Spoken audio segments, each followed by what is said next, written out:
ইরানে কার্যত যোগাযোগ বিচ্ছিন্ন থাকা সত্ত্বেও একাধিক শহরে অশান্তি অব্যাহত রয়েছে। তেহরানে সরকার বিরোধী বিক্ষোভ চলতে থাকায় শুক্রবার আরও কঠোর দমন নীতির ইঙ্গিত দিলেন ইরানের সর্বোচ্চ নেতা আয়াতুল্লাহ আলী খামেনি। বিক্ষোভকারীদের বিদেশি শক্তির বিশেষত যুক্তরাষ্ট্রের স্বার্থে কাজ করছে বলে অভিযোগ করেন তিনি। রাষ্ট্রীয় টেলিভিশনে সম্প্রচারিত এক সংক্ষিপ্ত ভাষণে ৮৬ বছর বয়সী খামেনি বলেন, কিছু মানুষ অন্য একটি দেশের প্রেসিডেন্টকে খুশি করতে নিজের দেশের রাস্তাঘাট ধ্বংস করছে। মার্কিন প্রেসিডেন্ট ডোনাল্ড ট্রাম্পকে উদ্দেশ্য করে এই মন্তব্য বলে মনে করা হচ্ছে। ভাষণের সময় উপস্থিত জনতার আমেরিকার মৃত্যু হোক স্লোগানের প্রেক্ষিতে খামেনি সতর্ক করে দেন, বিদেশি সরকারের হয়ে ভাড়াটে হিসেবে কাজ করা ব্যক্তিদের কোনোভাবেই বরদাস্ত করবে না ইসলামী প্রজাতন্ত্র। একই সঙ্গে ডোনাল্ড ট্রাম্পকেও কটাক্ষ করে ইরানের সর্বোচ্চ নেতা। তার বক্তব্য, ইরানের অভ্যন্তরীণ বিষয় নিয়ে মন্তব্য না করে ট্রাম্পের উচিত নিজের দেশের সমস্যার দিকে নজর দেওয়া। উল্লেখ্য, ইরানের প্রশাসন বরাবরই এই অশান্তির জন্য যুক্তরাষ্ট্র, ইসরায়েল ও তাদের মিত্রদের দায়ী করে এসেছে। ট্রাম্পের হুমকির পাল্টা জবাবে খামেনি তাকে ইতিহাসের একাধিক ক্ষমতাশালী শাসকের সঙ্গে তুলনা করেন।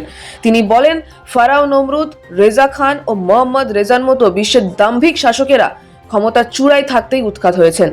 তিনিও একই পরিণতির মুখে পড়বেন। উল্লেখ্য, ইন্টারনেট পরিষেবা বন্ধ এবং আন্তর্জাতিক ফোন যোগাযোগে কড়া নিষেধাজ্ঞার কারণে বিক্ষোভের প্রকৃত ব্যাপ্তি এখনো স্পষ্ট নয়।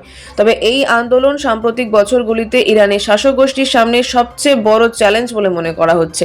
গত ২৮ ডিসেম্বর অর্থনৈতিক পরিস্থিতির অবনতি ঘিরে যে প্রতিবাদ শুরু হয়েছিল তা ক্রমে রাজনৈতিক অসন্তোষের রূপ নিয়েছে। এই বিক্ষোভ ইরানের নির্বাসিত স্বঘোষিত যুবরাজ রেজা পাহলভির প্রভাবও পরীক্ষা করছে বলে মনে করছেন পর্যবেক্ষকরা। নির্বাসিত ক্রাউন প্রিন্স রেজা পাহলভি লাগাতার আন্দোলনের ডাক দিয়েছেন, কিন্তু কিছু সমাবেশে প্রাক্তন শাহের পক্ষে স্লোগান শোনা গিয়েছে বলেও খবর, যা একসময় মৃত্যুদণ্ডযোগ্য অপরাধ ছিল। এই ঘটনায় বিক্ষোভকারীদের মধ্যে জমে থাকা ক্ষোভের গভীরতা স্পষ্ট করছে। অ্যাক্টিভিস্টদের শেয়ার করা একাধিক ছোট ভিডিওতে দেখা গিয়েছে তেহরান ও অন্যান্য শহরের রাস্তায় আগুন জ্বালিয়ে সরকার বিরোধী স্লোগান দিচ্ছে বিক্ষোভকারীরা। চারপাশে ছড়িয়ে রয়েছে ভাঙচুরের ধ্বংসাবশেষ। পরে রাষ্ট্রীয় সংবাদ মাধ্যম অশান্তির কথা স্বীকার করলেও দাবি করে আমেরিকা ও ইসরায়েলের সঙ্গে যুক্ত সন্ত্রাসবাদী এজেন্টরা আগুন লাগানো ও হিংসা উস্কে দিয়েছে। ওই ঘটনায় হতাহতের কথা জানানো হলেও নির্দিষ্ট সংখ্যা প্রকাশ করা হয়নি। কড়া সতর্কতা ও নিরাপত্তা ব্যবস্থার মধ্যেও শুক্রবার সকাল পর্যন্ত বিক্ষোভ অব্যাহত থাকে।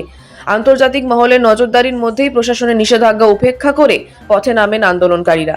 এদিকে Iran human rights activist news agency বুধবার প্রকাশিত রিপোর্ট অনুযায়ী চলতি বিক্ষোভে এখনো পর্যন্ত প্রাণ হারিয়েছেন অন্তত ৪২ জন। মার্কিন যুক্তরাষ্ট্র ভিত্তিক ওই মানবাধিকার সংগঠনের দাবি, টানা ১২ দিন ধরে চলা এই আন্দোলন দেশের ৩১টি প্রদেশেই ছড়িয়ে পড়েছে। নিহতদের মধ্যে ৩৪ জন বিক্ষোভকারী এবং ৮ জন নিরাপত্তা বাহিনী সদস্য। এছাড়াও বিক্ষোভে বহু মানুষ আহত হয়েছেন এবং অন্তত ২২১৭ জনকে গ্রেপ্তার করা হয়েছে বলে জানিয়েছে HRANA। সংস্থার দাবি, আহতদের অধিকাংশের শরীরে প্লেট ও প্লাস্টিক বুলেটের ক্ষত রয়েছে। তবে এখনো পর্যন্ত ইরানের সরকারি তরফে হতাহত বা আহতের সংখ্যা নিয়ে কোনো আনুষ্ঠানিক বিবৃতি প্রকাশ করা হয়নি।